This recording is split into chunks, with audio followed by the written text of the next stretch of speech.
The film begins by revealing that a long time ago, there existed a kingdom called Pei. They lost an important city named Ganshoa. This occurred because their commander Zhu was defeated in a fight against the unbeaten king of the Nun Kingdom, Yang Chun.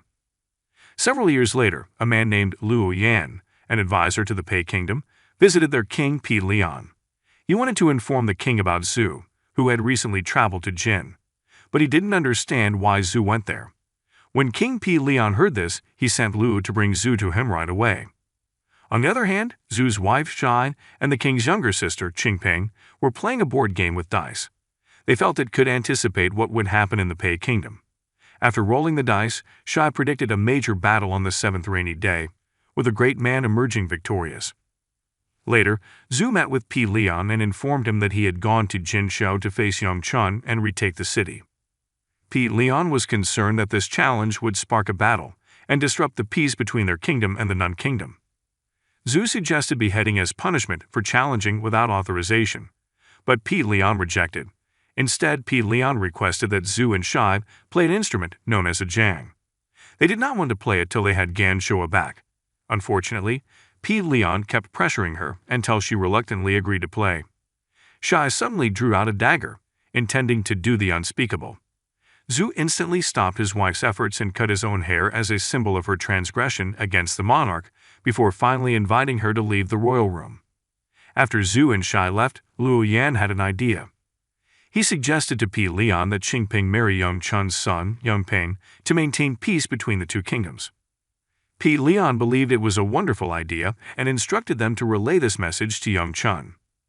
Later that night, Shai went into a secret room leading to Zhu's cave, only to discover that there were two Zhus, the genuine one and the man posing as Zhu, Qin Shab, a shadow.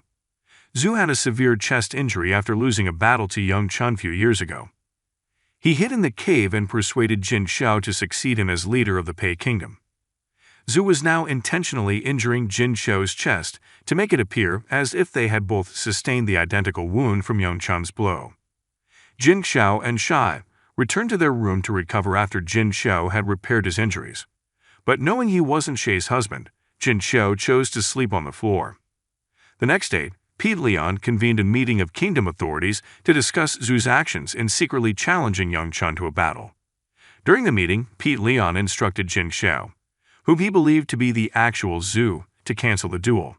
But Jin Shao refused. He believed the conflict would determine the fate of Jin Shao, which was still under Nun Kingdom control. He even labeled Pi Lian a coward and resigned as the kingdom's leader. Pi Lian decided to let him leave, and Jin Shao resigned his position as commander. Just before Jin Shao left the room, Pi Lian inquired about his wounds after his defeat against Chun. Jin Shao showed them, but Pi Lian became suspicious about a new wound on Jin Shao's chest. Jin Shao claimed he created the wound on purpose to demonstrate his failure to defend Gan Shao. Gan Shao returned to the cave to train with Zhu.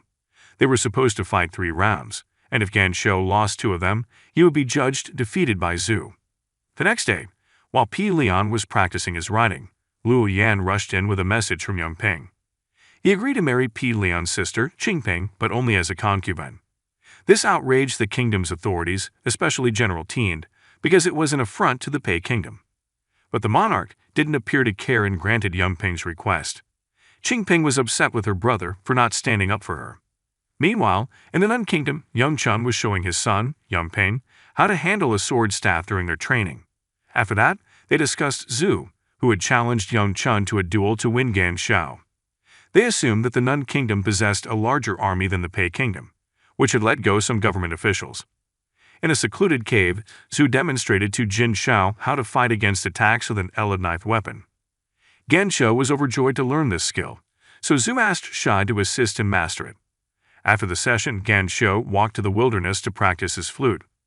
There he met Tian, who was intrigued by the flute.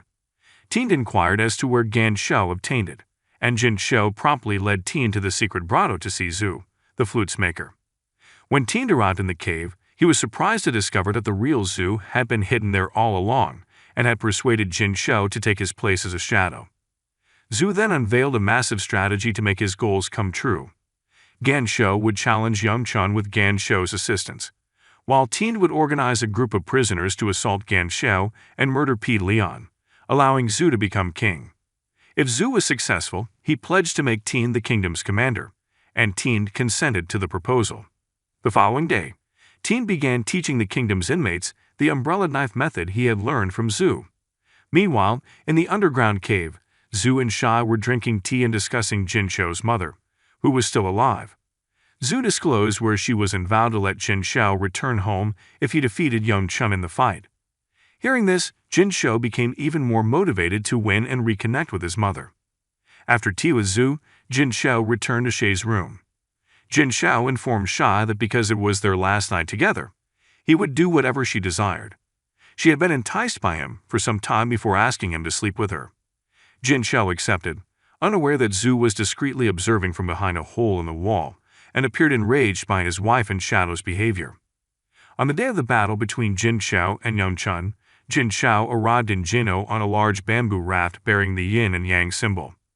He challenged Yang Chun to a duel on the raft, prompting Yang Ping to notify his father that Jin Shao may have arrived with his forces. Tien and his squad of convicts were planning to dive and slip into the city via an underwater channel, right beneath the bamboo raft. The general was shocked to see Qing Ping among the convicts participating in the attack. She explained that she wants to help Tien to reclaim Jin Shao for the Pei Kingdom. Back on the bamboo raft, Jin Shao and Yang Chun had begun fighting. They exchanged blows with their weapons.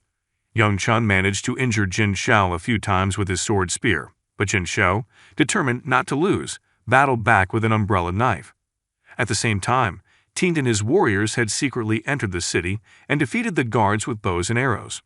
They all used umbrella knives as weapons and shields to get into the city center and battle the opposing soldiers stationed in Gansha. When they encountered the forces of the Nun Kingdom, a war between the two kingdoms ensued.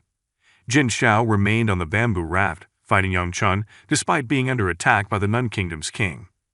Jin Shao quickly employed a technique taught to him by Shai, just as Yang Chun used his favored spear sword maneuver and attacked Jin Shao with his umbrella knife.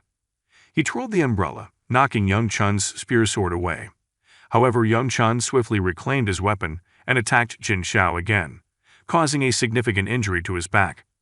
Yang Chun assumed Jin Shao had lost since he was vulnerable, but Jin Shao refused to back down and challenged Yang Chun to a fight to the death. Yang Chun agreed without hesitation. In the city, Yang Chun spotted his troops fighting Tien's army and decided to join the fight. He fought Qing Ping and, using the spear sword method taught to him by his father, defeated P. Leon's younger sister. Before she died, Qing Ping attempted to speak, and Yang Ping approached to hear her farewell word. She disclosed that she was a Pei Kingdom woman whom Yang Ping intended to make his concubine. Yang Ping was surprised to hear this, and Qing Ping used her last power to pull out a knife and stab Yang Ping in the throat, killing both of them.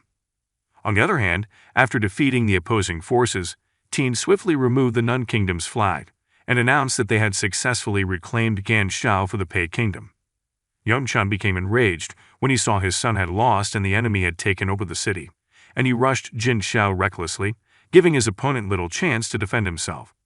Despite being briefly injured by Jin Shao's dagger, Yang Chun hurled Jin Shao on a broken bamboo shoot. Then he pulled up an umbrella knife to kill Jin Shao, but Jin Shao immediately placed the dagger to Yang Chun's throat, killing the Nun Kingdom's king. Jin Shao, who had triumphed against Yang Chun despite numerous wounds, headed to an address given by Zhu to find his mother. Unfortunately, he discovered she had been killed. At the same time, some mystery people appeared and attacked Jin Shao. Luckily, a hired assassin arrived and assisted Jin Shao in defeating all of the mystery persons attempting to harm him. Before leaving, the hired assassin stated that P. Leon had instructed him to safeguard Jin Shao. Meanwhile, following the combat in Jin Shao, P. Leon and his men rushed to inspect Qing Ping's lifeless body. The king was deeply saddened by his sister's death and regretted allowing his foes to take Qing Ping as a concubine, prompting her to join the battle. The next day, P. Leon delivered an announcement in front of the kingdom's most significant people. He informed them that Jin Shao, still known as Zhu, had returned to the Pei Kingdom's land and was greeted as a hero. P. Leon instructed everyone to leave the room except Shai, Jin Shao, and Liu Dian after Jin Shao arrived unclean and wounded. Meanwhile, in the underground cave, 3 assassins sent by P. Leon were on a mission to eliminate Zhu. The king had discovered all of Zhu's covert ambitions including his plot to take over the Pei kingdom. P. Leon wasted no time once he returned to the royal hall. He murdered Luo Yan, whom he blamed for Qing Ping's death since he proposed her marriage to young Ping. Then P. Leon informed Jin Shao that he knew all about Zhu's whereabouts in the secret cave. He had sent assassins to kill the true commander so that Jin Shao might succeed him and marry Shai. A bit later, one of the assassins with a covered head entered the room, carrying a box that appeared to contain Zhu's head. But when P. Leon opened it, there was nothing inside. Before he could inquire, the assassin stabbed the king in the stomach with his sword, rendering P. Leon defenseless. When the assassin removed the head covering, it was shocking to see Zhu in disguise. He had beaten all of the king's assassins. Zhu then informed them that the king had murdered Shai's mother, so he sent his shadow to behead P. Leon so that he could become king. Just as Jin Shao was about to obey this order, Zhu attempted to quietly murder his shadow. Fortunately, Jin Shao realized and stabbed Zhu first. He admitted that he knew Zhu was the one who murdered Shai's mother, because only the commander knew where she was. Jin Shao killed the king without hesitation and placed his sword in Zhu's hand, giving the impression that the commander had killed P. Leon.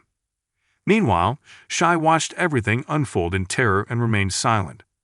Jin Shao left the room at the end of the film to inform Tian and all of the kingdom's significant people that P. Leon had died and that he had dealt with the king's assassination.